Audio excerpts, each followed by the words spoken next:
Once there was a small company called Tech. They created wonderful tools that help people work together online. The company was a big success. It grew very fast, faster than anyone expected. This rapid growth, however, brought a big problem for the leaders. They desperately needed new workers to keep up with the demand. The trouble was, they did not know how many people they needed. They were also unsure about what specific skills these new hires should possess. It was a confusing and stressful time for everyone involved. The situation inside the company was chaotic. Some departments felt overstaffed, with people having too little work to fill their days. This led to boredom and a feeling of being undervalued. In other parts of the company, the opposite was true.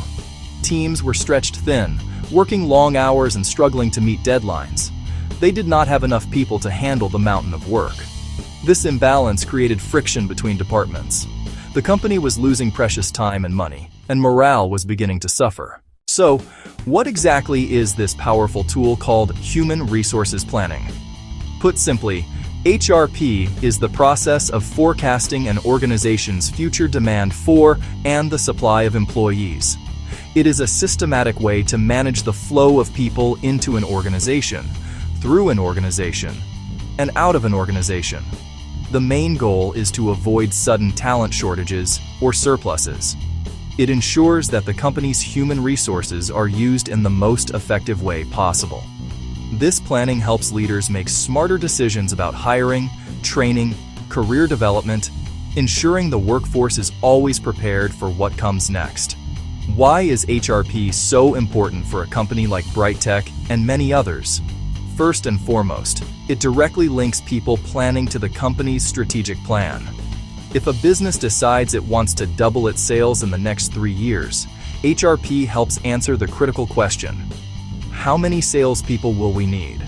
If a tech company wants to build a new app, HRP figures out what kind of programmers and designers are required. Second, HRP is a major cost-saving tool. Too many employees is expensive. Too few leads to missed opportunities, burnout, high turnover, and poor customer service. The HRP process begins with understanding who you already have.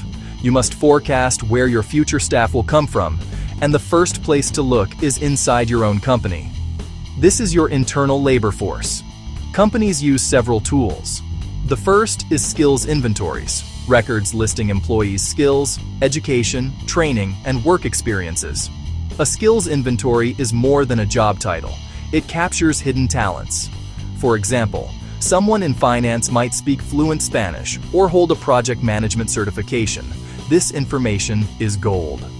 Another tool is the management inventory, focused on managers' past performance, strengths, leadership style, and potential for senior roles. Then come replacement charts for key positions, listing successors, and whether they are ready now, in 1 year or 3 years. A longer-term approach is succession planning, identifying and developing high-potential employees for future leadership roles.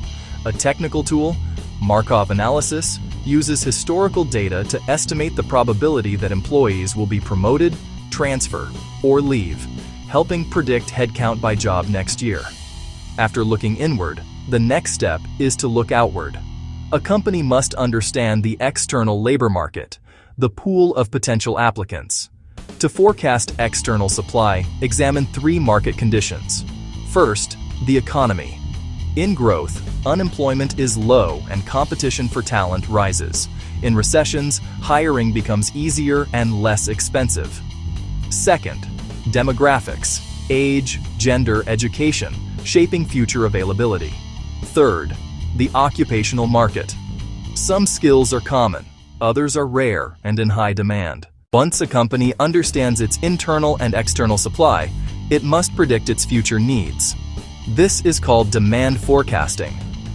It answers how many people, with what skills, next year and beyond.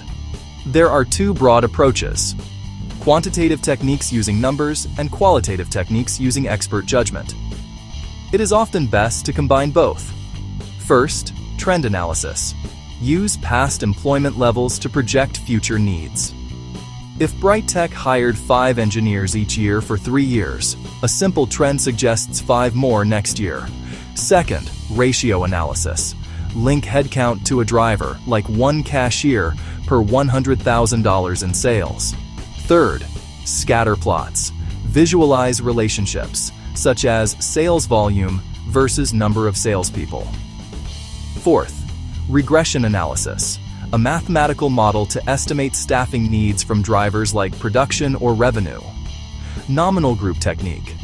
Experts write forecasts, present, discuss, then vote to produce a collective forecast. Delphi technique. Experts contribute anonymously in rounds. An HR planner summarizes and resubmits until consensus is reached.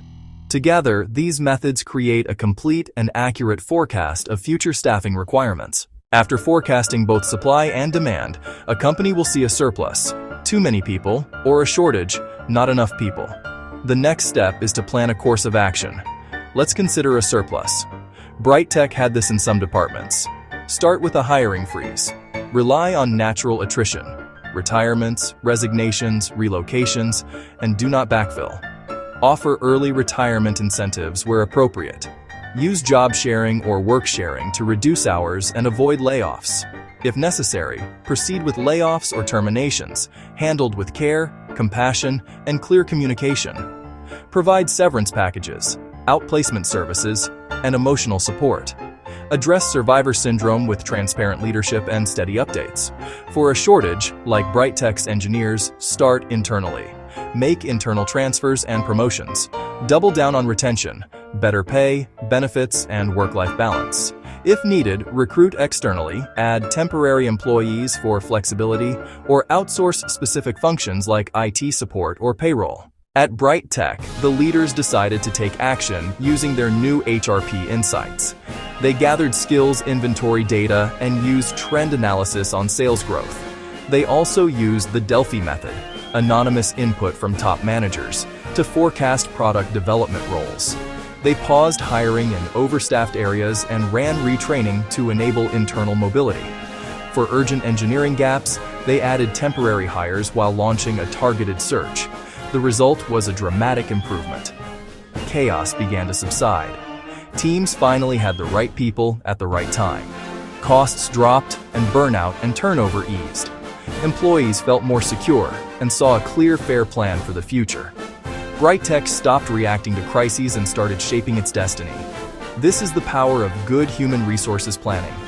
Know your current staff. Check the outside market. Forecast supply and demand. Act on surplus or shortage. You do not need complex software.